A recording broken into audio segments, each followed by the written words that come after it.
Après une grande journée de mobilisation contre réforme des retraites le jeudi 23 mars, marquée par de nombreux débordements, l'Iran a appelé la France à « écouter » son peuple et à éviter violence. Les nombreux événements en France contre la réforme des pensions se distinguent à l'étranger. Le jour de première fois, le 23 mars 2023, a été marqué par une forte mobilisation dans tout le pays, mais aussi par une augmentation de la violence contre les meubles urbains ou en ce qui concerne police.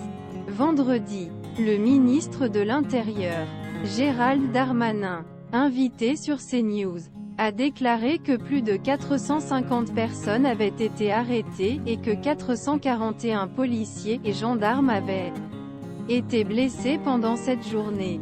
Cependant, le gouvernement iranien a demandé à la France d'éviter la violence et d'écouter les manifestants. Le gouvernement français devrait parler à son peuple et écouter leur voix. Ce genre de violence n'a pas à voir avec penche sur la chair des leçons morales et prêche aux autres. 1 de pique.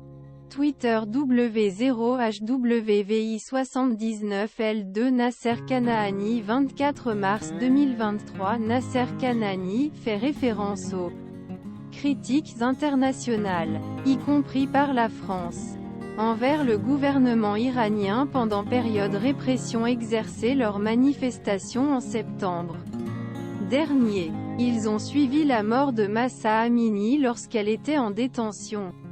Elle avait été arrêtée pour une infraction sur le code vestimentaire imposé aux femmes en Iran.